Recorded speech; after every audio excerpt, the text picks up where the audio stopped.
because we are now Yes. live. Hi. Hey, everybody.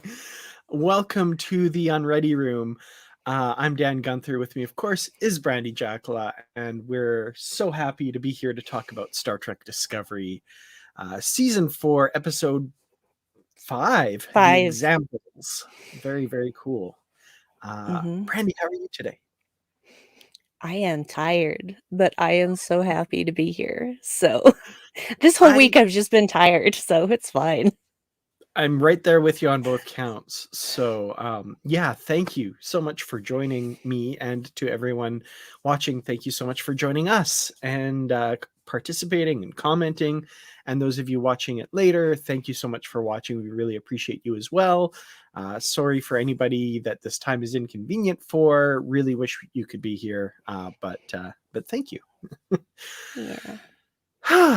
So the examples, wow. First of all, I just want to give a little shout out to everybody with like the pre-show banter in the comments. We have a lot of fun reading your comments. You guys are all awesome, so thank you. You are the best audience and listeners and participators. So, we Mhm. love you. Absolutely. Oh, and we were talking about theories before we started up, but not these particular theories. Mhm. So yeah, we'll see if your theories pan out. So Yes, there was more than one place. So, yeah. I had a really surprising one, Mm. which I guess in retrospect isn't that surprising. We'll get there. Mhm. It's not the obvious one though, so it was interesting where I kind of like, oh, that's an interesting reaction I'm having to this moment.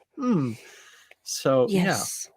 Well, seeing as how I cry at everything, yeah, I um I had multiple cries during this episode, and one of them was also unexpected for me. So, Hmm. Yeah, those are always when they kind of catch you, and you're like, "Oh, wow, is that affecting me in a way I wasn't expecting?" So interesting. mhm. You'll have to let me know when we get there because, yeah, I I'm will. curious. I will. So we start out the episode with three starships observing the DMA, this dark matter anomaly. We have the USS Janeway. That was cool. Yeah, that was my first cry I was of gonna the episode. ask. Okay. Yes. And then the one after that, I'm just like, "Oh, oh, oh, I'm gonna have a heart attack," because there was also the NSS T'Pau. Yes, that was cool. Um, the captain of which was interesting. Like at first had that kind of Vulcan calm voice, and then the exclamation of "What the hell?" So interesting. Either either a Romulan or a Vulcan who doesn't subscribe to the um, stereotypical norms of Vulcan society. So that was Mm, interesting. I thought that was kind of a fun choice. I agree, I agree. Yeah, I was just, really excited to hear a ship that didn't look like a Vulcan ship per se, but was named after one of the most, revered, I would say, Vulcans of all time. Absolutely. And I think they said the NSS T'Pau, so I'm Mhm. assuming Navarre starship or That's what something I'm along those guessing. lines. That's pretty Yep. cool. But they're observing the anomaly, and suddenly it just disappears. And Mhm. we go to Stamets in Discovery, and he watches it just disappear from his monitor and then reappear 4.2 seconds later, apparently, 1,000 light years away. So that's a concerning development. Well, I immediately started thinking, "Yep, this is not a natural thing," which I Mm-hmm. said kind of from the beginning that I thought there was an intelligence behind this. Yeah, absolutely.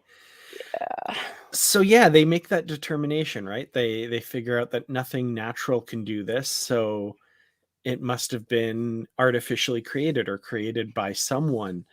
And I have to admit, my first thought in the back of my mind was I flashed back to season 2 of Discovery, of all things, where because okay, this is the next who is the Red Angel, right? Mhm. Who created the anomaly? That's what's going on here, or what is the anomaly? And my mind went to the episode in season 2 of Discovery where they're like, oh, it has all these futuristic capabilities. There's no other explanation other than the Red Angel suit comes from the distant future, and it's a certainty. And then a few episodes later, we find out that Section 31 built it like 30 years ago. So in the back of my mind, momentarily, I'm like, is it though? Did somebody build it? Now, in this episode, we do get confirmation later. They discover the device at the center of it. And it was like, okay, well, that's pretty definitive. But I have to admit, for those couple of minutes, I was like, you've been certain about something before. Yes, well, to be fair, though, it was 20 years ago. Michael isn't that old. I was employing hyperbole. Right. Or I misspoke. One of the two. It's all good, it's all good. I'm defending Michael's honor here, okay? Like, don't make her in her 40s. Jeez. Absolutely, yeah. Also, this is a good point. Romulo Vulcans, I think they called them in that episode. So Mm, could be. Who knows? yeah, mm, I like it, I like it.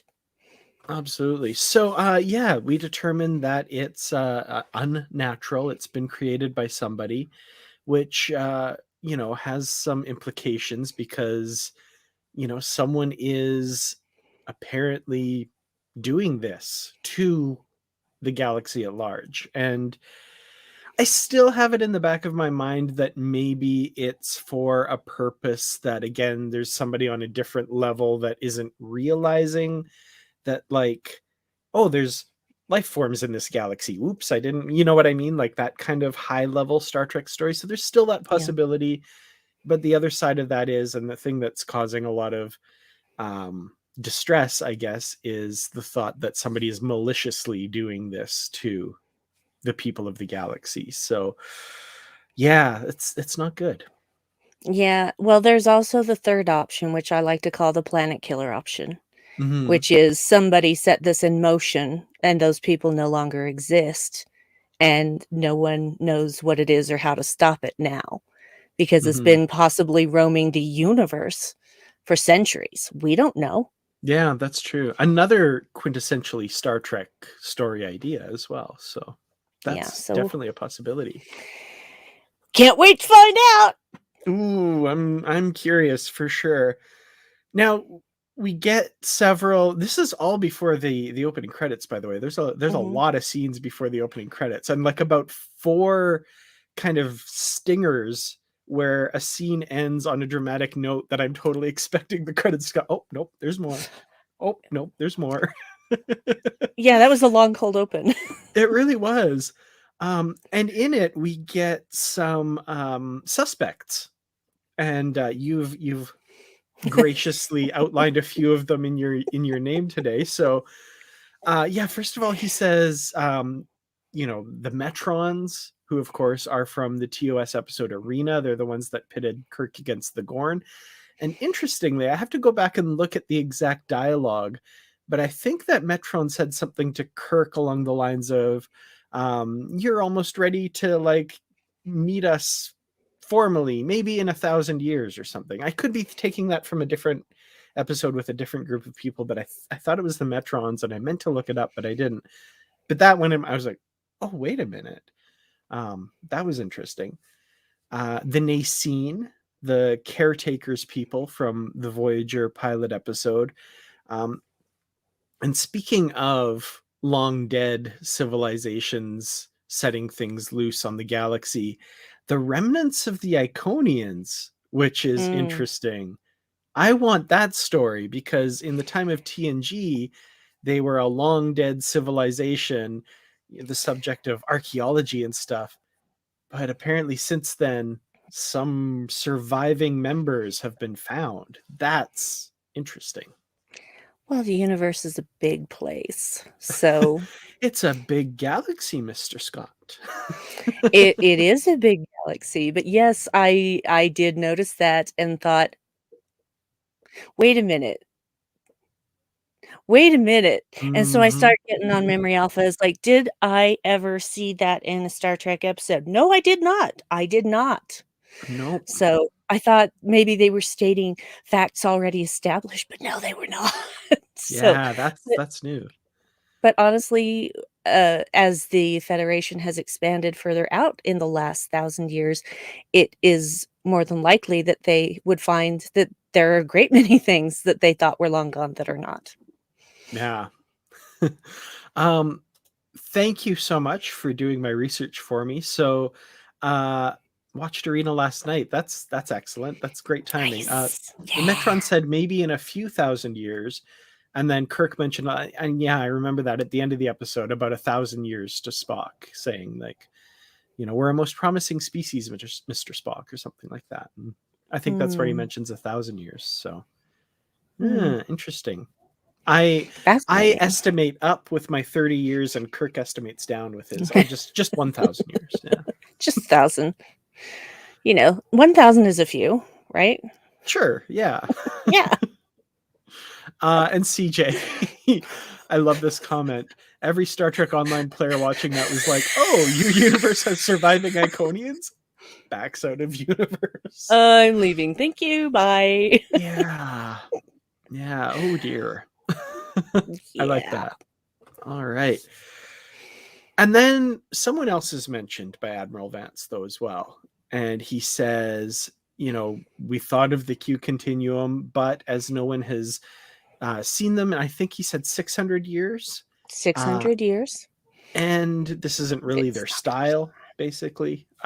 We kind of discounted them.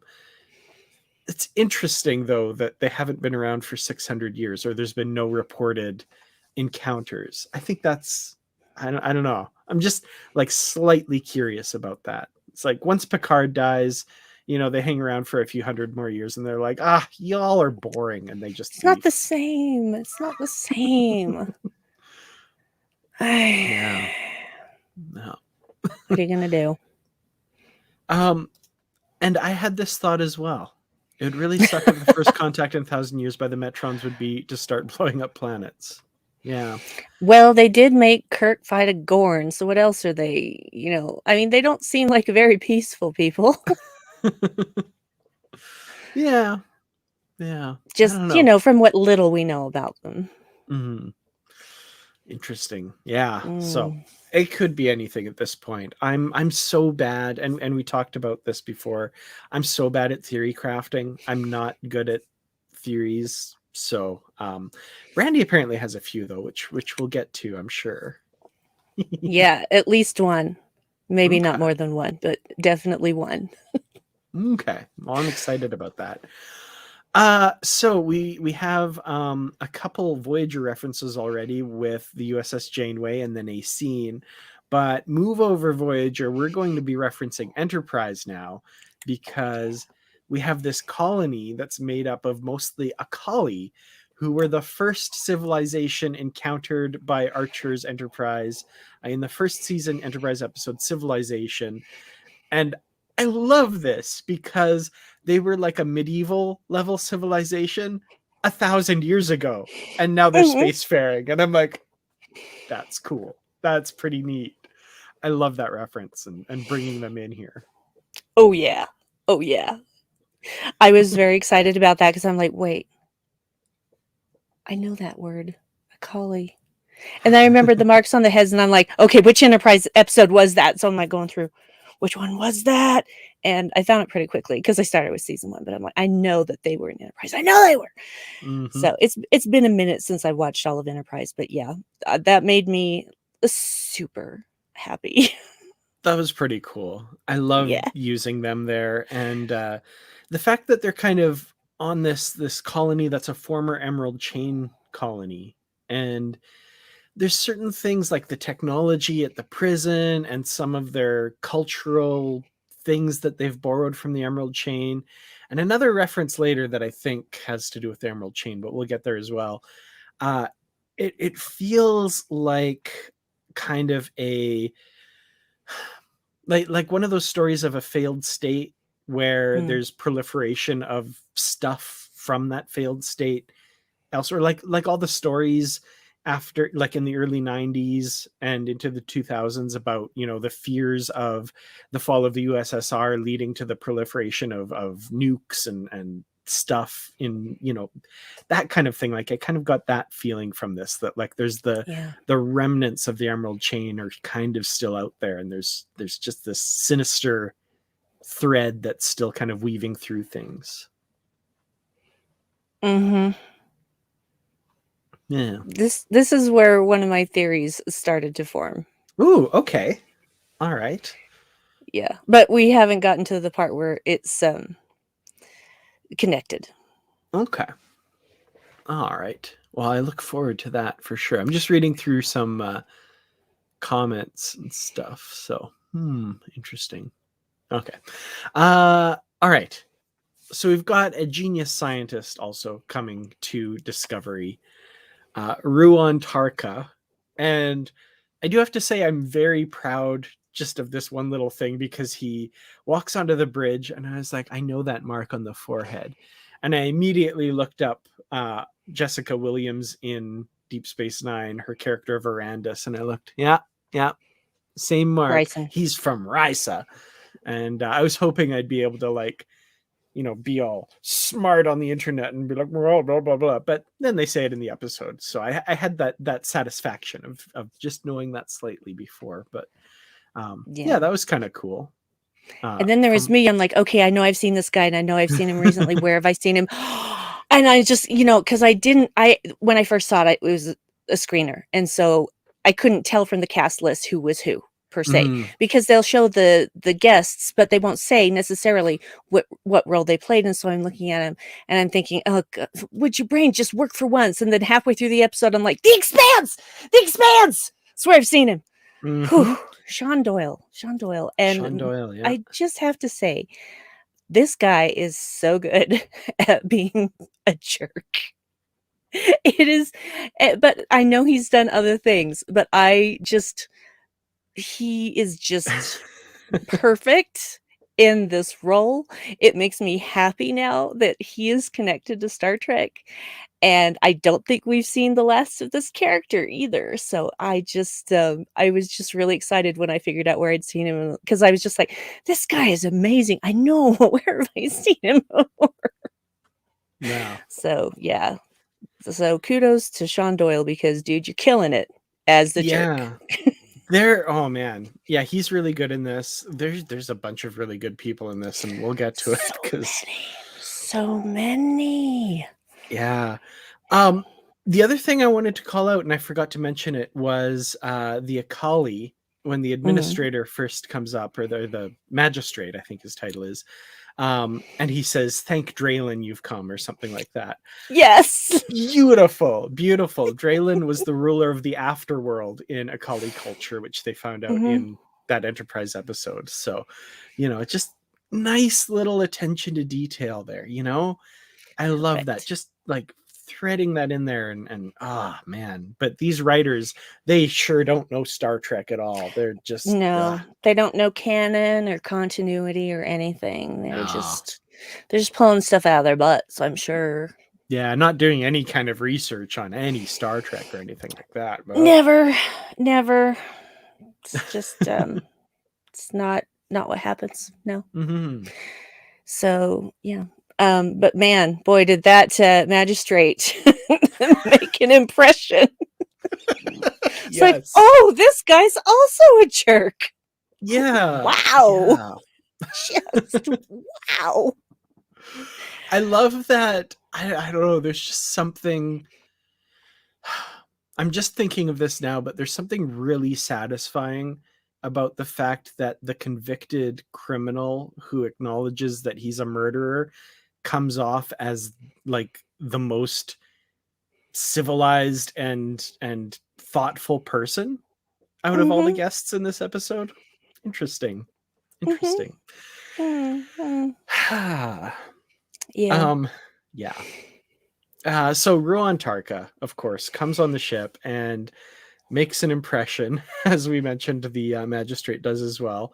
And his whole thing with Stamets at first, and Saru, and all of this, he's just, Oh man, he's great. Like as far as the actor goes in this, and Mhm. like the screaming at Saru scene, and what was that?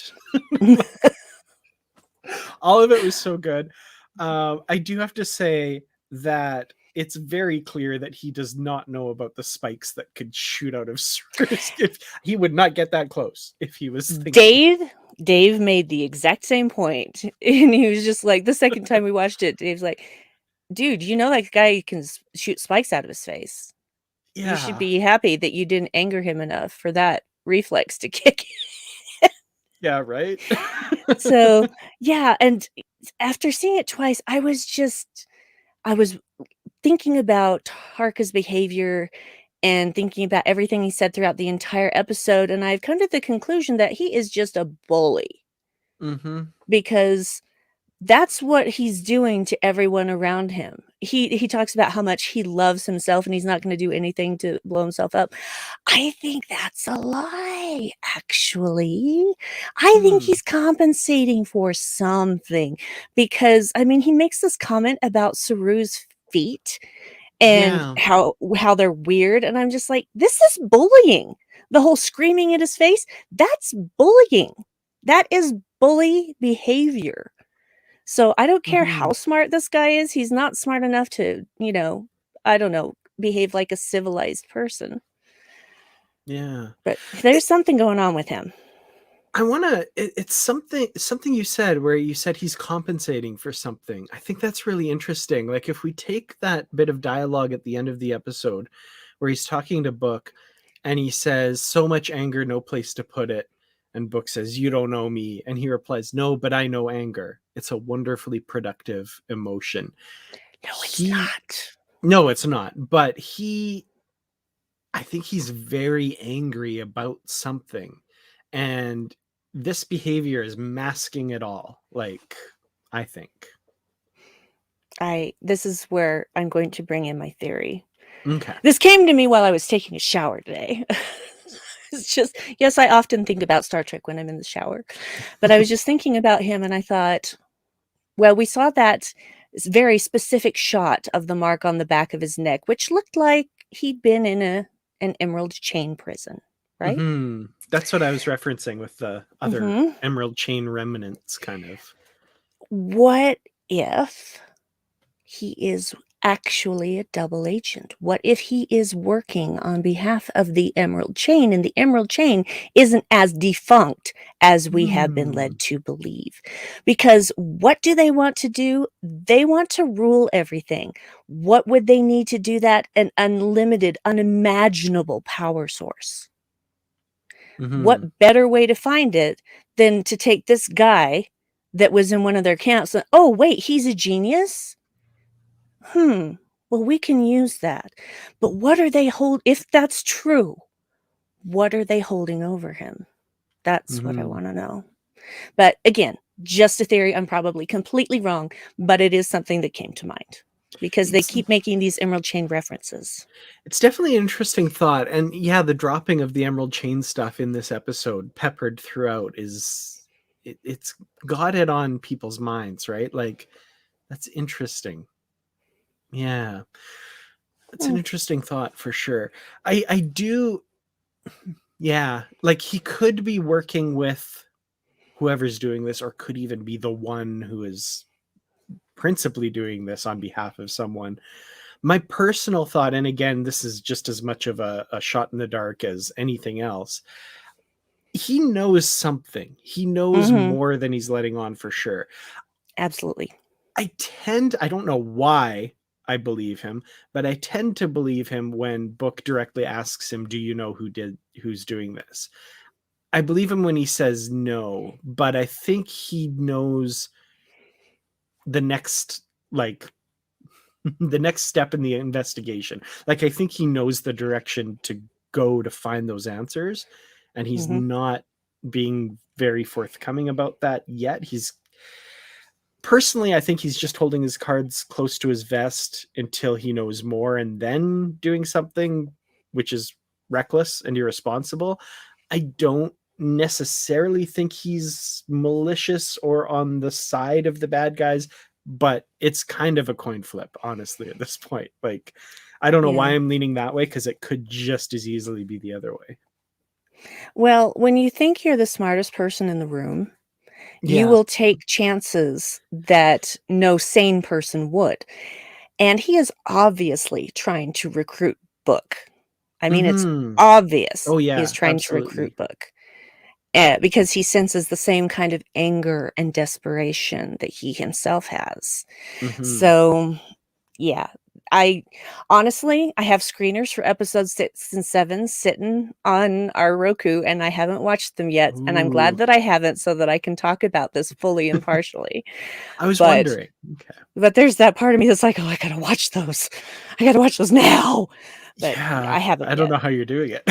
Um, well, honestly, I just made the choice. There were other things that I wanted to watch too, like episode 2 of The Expanse, and The Witcher dropped on Friday, season 2, and then there's The Wheel of Time, and then there's Foundation on Apple TV, which we still haven't watched but one episode of and want to get back to, Yeah. and then.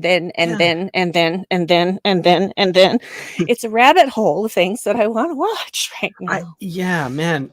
Nikki and I watched episode 1 of Foundation like probably 2 months ago now. And it was kind Mhm. of like a couple weeks ago we were both like, "Wait, we haven't watched any more of that," because we both loved it. So, Oh, we did too. So, yeah, I know the yeah. feeling. Yeah, it's there's so much out there, and then oh, excuse me.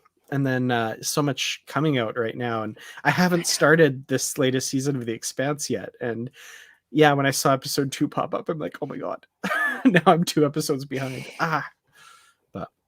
um Patrick is going to lead us into our next topic that I want to talk about, because yes, Jet Reno, we get Tignataro back.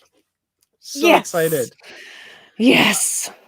Very, very happy. Yeah. The grumpy lady, as Ron Tarka calls her. Yeah, and her complete expression of, "I don't care." Yeah. Or Just maybe even more along the lines of like, that's fair. yeah, but she also doesn't care.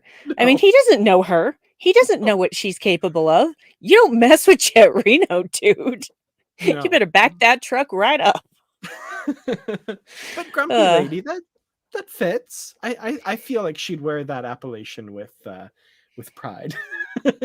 I wouldn't say grumpy. That has kind of a negative connotation. Um, I would use probably something like set in her ways. Hmm. Yeah. So, But regardless, we have her back, and some fun lines with her, some fun moments. Bruce had curmudgeonly. I like that. mm, I would not mind sometimes being called curmudgeonly. I like that. Um, Bruce had an interesting observation when we were recording the podcast, and I kind of want to go back and watch this. There was, of course, Tig Notaro wasn't available for as much recording time. She only made one trip to the set to record some stuff, and apparently they did some recording of her for episodes without other people, and so that they could kind of put her in scenes and that kind of thing.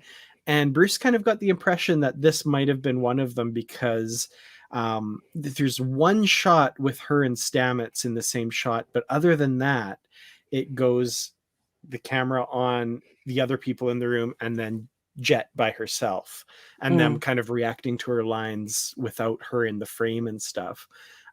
Which is interesting. I think they did it very well, if that's the case, because I didn't pick up on it. But um, I remember back to It's the Best of Both Worlds Part 2.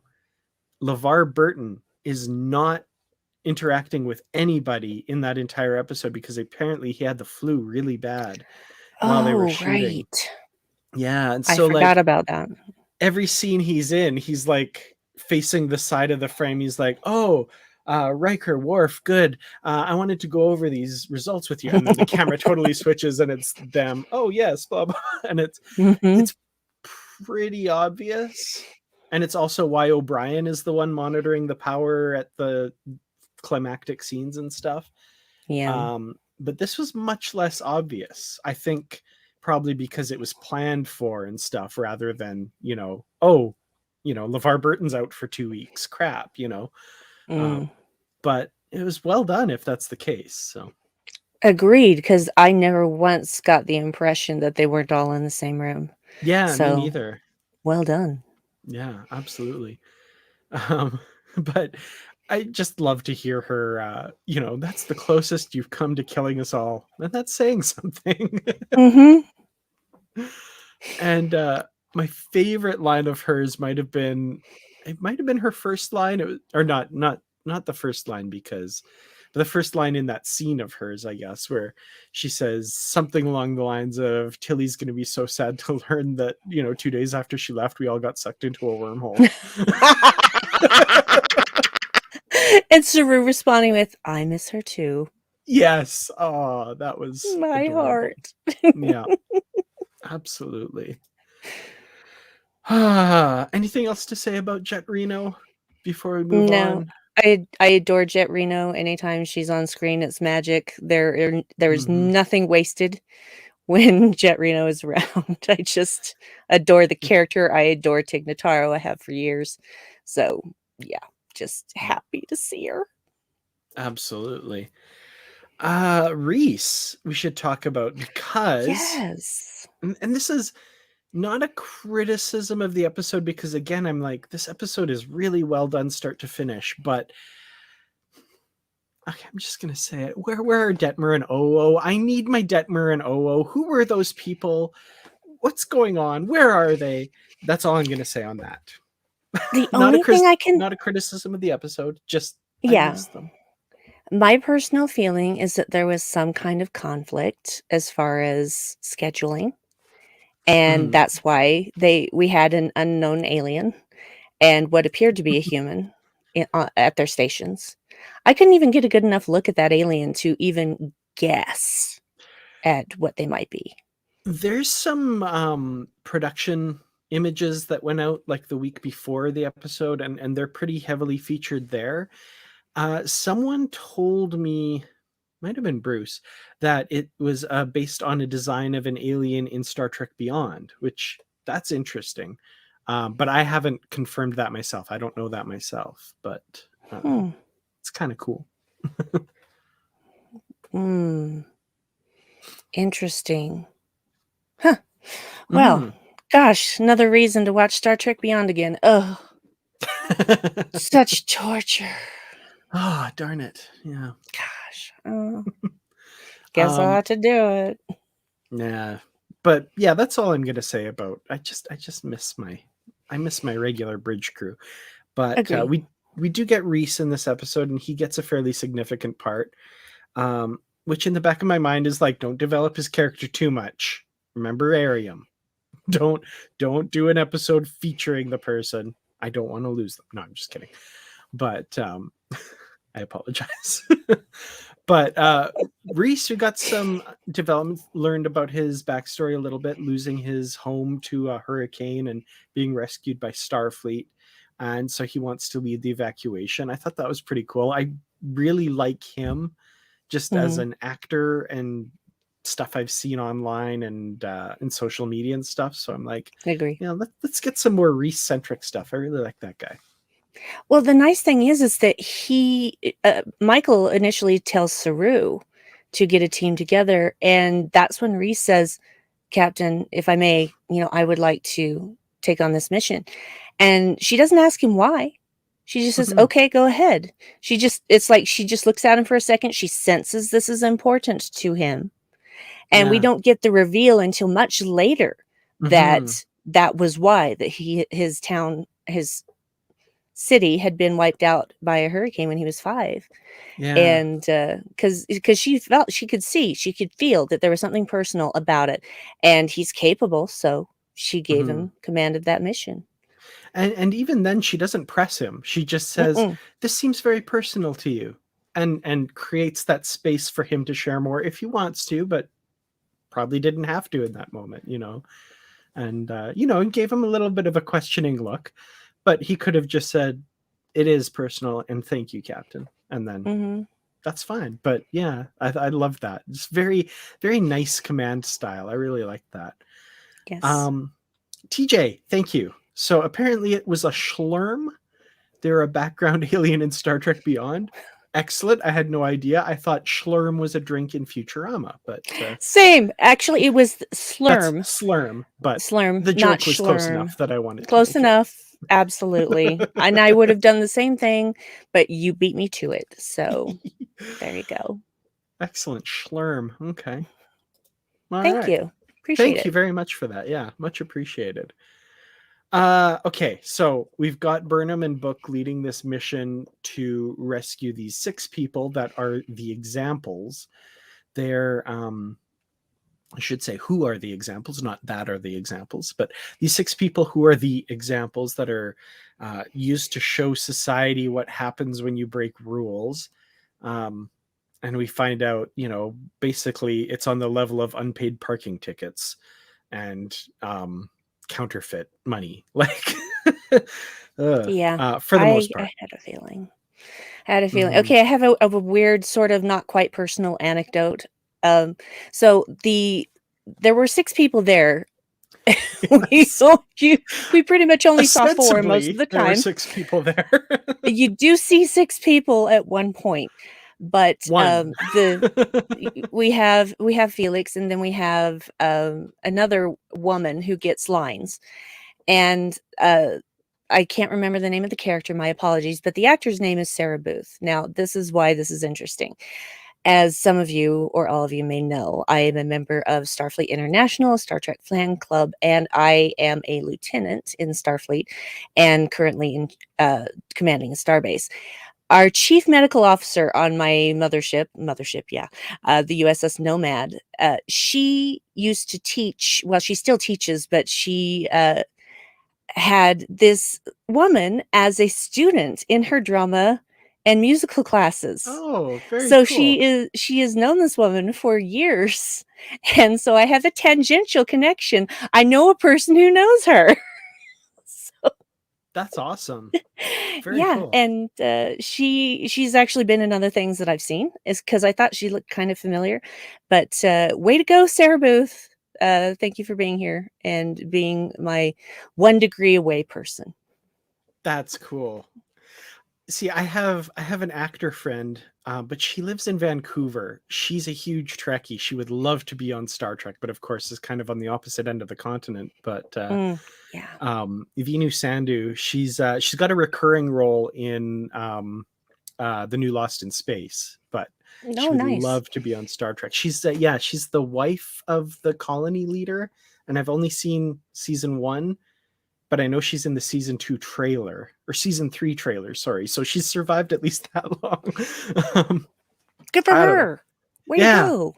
but I'm like, oh, I want her to be on Discovery, and that would be cool because I know how thrilled she'd be. So, Well, there's not just Discovery, there's also Picard, there's also Strange New Worlds, that's you know. true. That's true. Picard would be a little, just because they film in California. That would be probably even harder. Mm, Um, but yeah, Strange New Worlds though. There's another show. They'll need to put out more yeah. casting calls. So Well, seriously, they have to have a buttload of Canadians in all hmm the shows that they filmed there. what a great So, segue! yes, let's Because talk about that. oh my gosh, do I want to talk about Michael Grey Eyes? Oh my word, yes. Oh Yes, my god. please. Yes, please. Please. So many things I want to say. Okay, Mhm, so mhm. first of all, what a presence on the screen. Like just anytime he opens his mouth and has lines and is just on screen, I'm just like enraptured by him.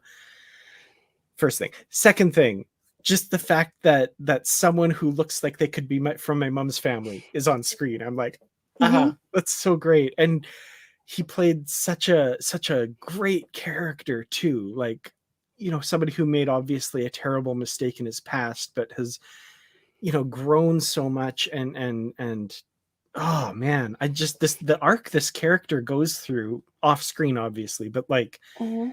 oh man.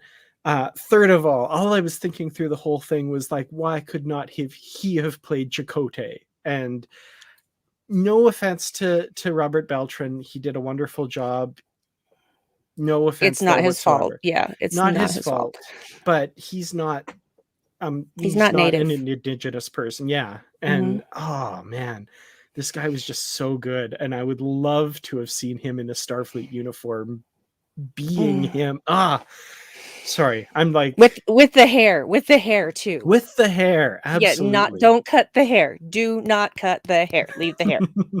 Leave the hair. Absolutely. Yes, I was immediately in love, and I don't mean in like a, sexual way, but I was immediately in love. He has such presence immediately, and Hmm. I couldn't do anything but just stare at him, no matter what else was going on in the scene. If he was on screen, I was staring at him, and he this is going to sound weird, I know, but his eyebrow work is just off the charts. I I mean, don't know how else to explain it, but he expressed so much just with little movements of his eyebrows, you guys. I Go mean, back and watch it. that's not the weirdest thing to say about Star Trek. I mean, from the very beginning, between Leonard Nimoy and DeForest Kelley, eyebrow acting has been ingrained in Star Trek. So he's Yeah. carrying on a proud tradition. Well, and there were even some instances, and this is also going to sound weird, where just a slight narrowing of the eyes or a certain twitch of the eyebrow reminded me a lot of just Ricardo Montalban in general. Oh, Because, I yeah, grew up I with can see Ricardo that. Montalban before he was Khan, Hmm. because Fantasy Island.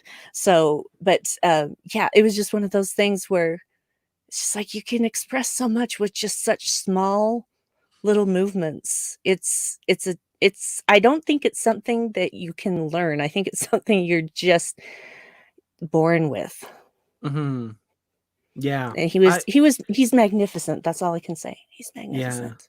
I was blown away. I watched the episode twice and I just was enraptured both times. And I think even more the second time. Like there's something that about his performance that it's just hard to turn away from and hard to I don't like every line he had was just filled with so much depth. There was Mhm. nothing wasted in that performance at all. Like, so good. Yes, and I knew immediately that he was not going to leave that colony because Hmm. when Michael is explaining, they can say that they want their case reviewed and request asylum, and she says, "You just have to say it right now," and everybody, well, not everybody, but, the The 4 people who had people, been paid to speak.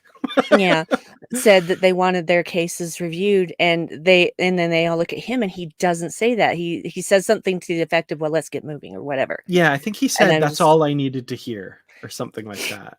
So, something like that, and so I just thought, "Oh, he's not gone.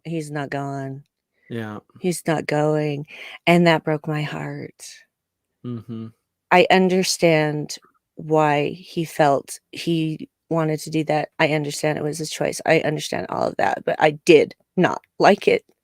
I wasn't angry about it like Book was, but Book's suffering from "I have to save everyone" syndrome. Yeah. So, he's Yeah. he's, uh, he's being, a bit unreasonable right now, and that's part of grief. That's part of Mhm. grief. I'm not saying that Absolutely. he is at fault in any way, it's just what he's going through right now. Well, that's another pretty good segue because speaking of I've gotta save everyone syndrome, let's talk about Dear Dr. Culber Oh, because wow. Okay, yeah. wow. Yeah. Okay, this is another one of those scenes that made me cry a lot, because I have been waiting for this since kind of the end of season 2. Mhm. Because you do not have one 5-minute session with a therapist about coming back to life, even if that therapist is our dearly departed Admiral Cornwell, Mhm. and you're fine. You're not fine after that. And yes, he's a very empathetic person and he has so much to give, but I kept thinking, who counsels the counselor? And so I had been waiting for this moment, and it has been he's been giving us those little tidbits throughout this season. And so I was completely unsurprised that we got to this point. But I freaking love that the person that it comes from is Kovich. Yes. In my opinion, this is one of the best scenes in all of Star Trek ever because And Culber knew what he was doing, part of him knew what he was doing, and requested Kovich because of the way that he'd seen her deal with Georgiou. Mhm. And so and Kovich is like, "Oh, so what you want is brutal honesty." And then he gives it to him. Yeah. And the way that he gives it to him is not it's not in a cold way. It's not. Because, he's just like, "You died. You died, and you came back. And it has to be for some kind of reason, for some kind of purpose. Because if it isn't, then it's just a giant middle finger to everyone who has lost somebody, which is everyone." Mhm. And that just killed me. It just killed me because it's so true. And granted, I didn't die and come back to life, but I understood that kind of guilt, Mhm. that place of guilt that you're trying to compensate for by, you know, avoiding it and doing all this stuff for other people. And then you just run yourself down. And then you fall into this pit of despair. Sorry, Princess Bride fans. Oh, And you yeah. just welcome to the pit of despair. Sorry. That was very Um good. Don't even think about trying to escape. Anyway, sorry. I'm sorry I got Princess Bride in my Star Trek. Anyway, long story short, this scene just moved me Mhm. deeply, obviously. Yeah. And yeah, it's an incredible scene, and it's a big part of why I was saying earlier that this is just a perfect episode. Like there's nothing wasted. Like that conversation is almost a microcosm of the episode as a whole, where it's just Mhm. like it starts with the anomaly disappearing, and every beat in the episode from start to finish is telling this story, A, B, C plots, all that stuff. But it's just telling this story with the words are escaping me right now, but with a like a minimum of superfluous stuff. And there's a Mhm. term for that that's just it's bugging me right now, but it just goes and doesn't stop till the very end, and there's no single scene that is superfluous or extra. And Mhm. this scene in particular is like a scaled down version of that, where Kovich says, "Okay, well, this is what you need. Then we have 10 minutes. Oh, by the way, we have 8.5 minutes now. You think this because of this, and this is why you're feeling the way you're doing. And if you don't do stuff for your own life, you're going to destroy yourself, basically." I have a 2 o'clock. I have a 2 o'clock. Bye. Yeah, Yeah. so good. What was the Yeah, this is the line. "It's the way you escape the persistent guilt of being alive. This is a uniquely challenging time, yes, but if you don't find fulfillment in something other than work, then you will fail those in the chair in front of you." Mhm. And that's how he leaves it. And you know, it's what Culber needed to hear. And he needs to start making those changes. And I really hope, we get I know we will, because it's Discovery. We'll get follow-up on this, and we'll see Oh, how yeah. that plays out. But so good. Mm. um Marge, thank you so much. That was very sweet, by the way. Happy solstice to you and to everyone else as well. Thank you so much. um and yeah, looking at the calendar, thanks to your comment here, I'm like, oh, next Saturday is the 25th, so Yeah. I can't imagine we'll be here doing this. Mm. I don't think we'll be able to. We'll figure something out, whether it's a double episode afterwards. Although 1 week after the 25th, of course, is the first. So, um, Yeah, yeah. well, guess who doesn't go anywhere on New Year's Eve or New Year's Day? Whoop, nope. Introvert. Both of Introvert. Introvert. Yeah, going out with people is my least favorite activity. Yeah, we're kind of, well, lately anyway, for sure. I'm there, right there with you. So, yeah, we'll see. But yeah, we'll figure something out. But in regardless, thank you so much. That was very sweet, and happy solstice to you and everyone else as well. However you choose to celebrate. So, Mhm. very excited. Yeah. Sorry, I just keep looking at the calendar now, and I'm like, ooh, shortest day of the year, solstice in a couple days. All Yep. right. Let me look at my list here. What haven't? Oh, yes, something else we haven't talked about yet. Um, a recent development with regards to Discovery and the continuing evolution of Zora. That was an interesting scene with Burnham's kind of, this is overstating it, but her kind of mounting horror as she's listening to Zora. No, I Like, think that's pretty accurate. it's not Or bad. just she's trying to disguise it, but now she's aware, "Oh, Zora can detect, like, little things in my voice to determine what Mhm. I'm feeling. So, oh, boy, crap, crap, crap." Yep. And not only that, experiences emotions herself or Mhm. It's a themselves. recent development. Yeah. That's interesting. So, um I was trying to think of like what's going through Burnham's mind right now. Like the like, oh my god, she's sensing everything about us and learning more about it that way. And B, does my ship have agency and free will now? Like, if I want to take Mhm. it on this mission to do something, is she going to say no at some point? Uh, and then Bruce pointed out something which smacked me upside the head. I didn't even think of. The whole reason they came to the future was to protect the entire timeline from an AI that got out of control. And I'm wondering if just somewhere in the back of her mind, she's like, I'm a little worried about this. I don't know that that was what was crossing her mind because Zora was born of the sphere data. Hmm.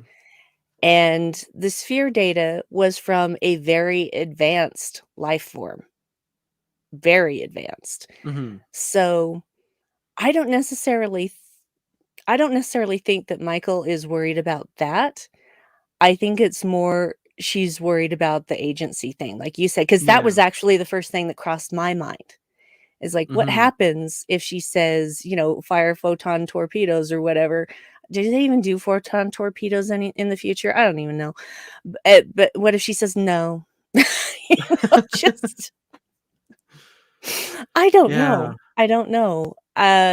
Honestly, it is a she should have seen this coming. I mean, Yeah. she kn after season 3, she should have seen this coming. Like, the fact that of her own free will, she moved herself into the dots so she couldn't be scrubbed from the ship Hmm. in some way, and so that she could help the crew. The fact that she chose her own name. I mean, come on, Michael. You should have seen this Hmm. coming, because I did. Yeah. Yeah. I don't know. She's definitely given some things to think about now.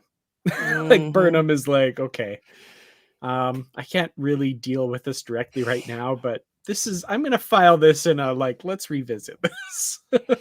Yeah, I that was exactly the look on her face, I think, because right now, she's got a lot of stuff that she's dealing with. Plus, there's this rift now between her and Book Hmm. because she respected Felix's free agency and choice, even though she didn't want to.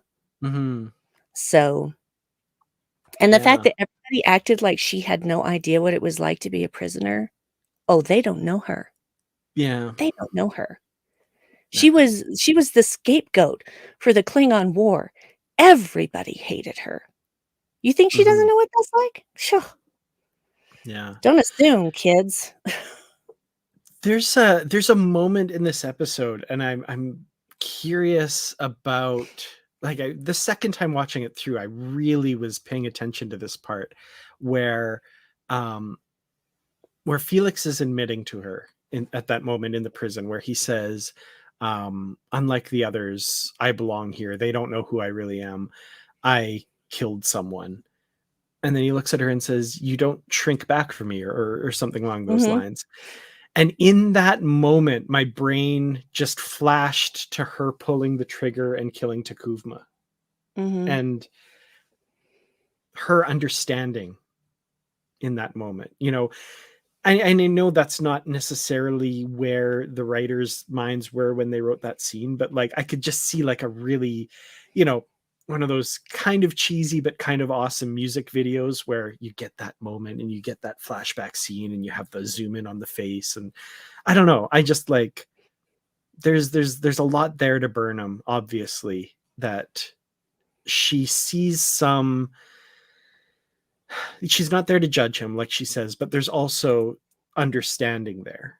She's Mhm. not going to say, like, she's not going to spill her guts and talk about that in that moment, but there's some of that there, if that makes sense. And I just like, what an interesting moment. That's one thing I'd actually love to talk to Sonequa Martin Green about, her performing in that scene and what she was thinking about during that scene, because I think that might be a really interesting thing to learn, if that makes sense. It makes sense. It's interesting, though, because I did not think of Takuvma. I thought of what is it, the torchbearer that she Mm, accidentally killed that started this whole thing? right. Yeah. I didn't That's even what I think was of that. Yeah. flashing. Yeah, that's what I was flashing back to, because that was a kill or be killed situation, and it's not something she ever intended to do, and I think that Felix's situation is probably the same thing. He didn't mean to necessarily kill the guy, but it was kill or be killed, Hmm. and so I related it to that first experience when she accidentally kills the torchbearer. So yeah, Hmm. that was where my brain went. Yeah. Maybe I'm weird. No, No, not never at mind. all. Never mind. I know I'm weird, and I'm fine with it, so we're good. that's that's why we're here talking about this. I mean, honestly, if we weren't weird, it would be too boring, so we wouldn't want to do So that. boring. Yeah. But yeah, so that whole final scene where he's talking about what he did, uh Mhm. and then they're watching the colony be destroyed. Oh, And killed me. um yeah. it, so I didn't get emotional during the Culber scene, and I shouldn't say I didn't get emotional. I didn't physically get teary or anything, and I didn't during this scene either. I was just like really appreciating. I was like, oh, it's really good. And what an amazing scene, amazing performances by everybody. I'm just really enraptured. Um, where I got emotional, and it really surprised me, and it was actually the second time I watched it, and I got emotional. I didn't necessarily the first time. When the magistrate comes to the bridge Mhm. Mhm. Mhm. Mhm. and and says those prisoners need to be in the brig, they can't mix with us. And Burnham gives just the most Starfleet captain speech ever. And these words would be perfectly at home coming out of the mouth of Picard, Kirk, Janeway, Cisco, any of them. And it is just so perfect. And specifically, the part where she says, wherever you go after this moment, you will be refugees, relying on other people to give you aid and comfort. I hope for something along these lines. I'm paraphrasing. I hope for your sake that the people you find yourself amongst are more just than the society you helped create. Now, if you'll excuse me, I have a ship to captain. I was just And like, not, yeah, not once does she raise her voice. nope. And she does it in such an even tone throughout the whole thing. But she makes sure that she says the word refugees differently Hmm. than she says everything else. And I'm just like, damn, girl. you are killing it. And just, No, yeah, she had no need to raise her voice, and the look on his face. it was right And at that especially, moment. yeah, The second, especially when he sorry. tried to interrupt her too. And he would be Yes. like, he was gonna try and mansplain to her, I'm sure. Um, and she was just like, "No, the captain is talking now. You are now Mhm. under Federation jurisdiction." Just Beautiful. damn, I loved that scene so much. Again, one of the best scenes in Star Trek ever. Yeah, 100% agree, and Oh. it was so surprising. Like I said, the second time I watched it, I like my brain Mhm. recognized that something had just happened, and Yeah. um and this is gonna sound like I'm diminishing Burnham before this, and I'm not. I'm trying to communicate how it made me feel, but I was like, in that moment, she was standing shoulder to shoulder with Picard and Kirk and Cisco and Janeway. And that's not to say she wasn't before, but that to me will be like, when I think of moments that define the captains, and for Picard, him giving the first duty speech or something like that, or Cisco, you know, I don't know. There's so many, and Janeway, obviously, so many. This will be the moment for Burnham where I'm like, when I'm thinking of the kind of captain she is, that's the speech, or hopefully one of many more to come, that my mind will go to when I'm thinking of like the great captain moments. And I think that's what my brain kind of recognized and kind of made me Mhm. get a little choked up. I Yeah. think I said that kind of close to how I meant it. No, I think we all get it. I think we all understand what you're saying and what you're feeling. So, No, and I agree. It was just one of those moments that's just like, oh yeah, she is our captain. no. And if there was ever any doubt up to this point, because we had a lot of build up to this season and her actually being a captain, and you know, it's I love seeing her as a captain. I Mm, love seeing how she deals with things and yet doesn't lose herself. So, yeah. just wow. Just wow. Sonequa Martin Green, you are a genius and I adore you. Absolutely. Well, with that, anything we haven't talked about slash final thoughts slash ratings, and that goes for folks in the comments as well. Ratings and final thoughts on the examples. Trying to think if there was anything I missed. Nope, can't think of anything. Oh yeah, we saw Linus on the bridge too. That was nice. Yes, yes, we Could got see Linus and Linus. Nilsson. Nilsson. I don't think she said anything, but she was there. I think she did say something, but honestly, get her out of that wig, please, Hmm. please, please stop it. It's not a good wig. It's not a good wig. It's not. Just if her hair is darker for something else that she's doing, then just let her have darker hair.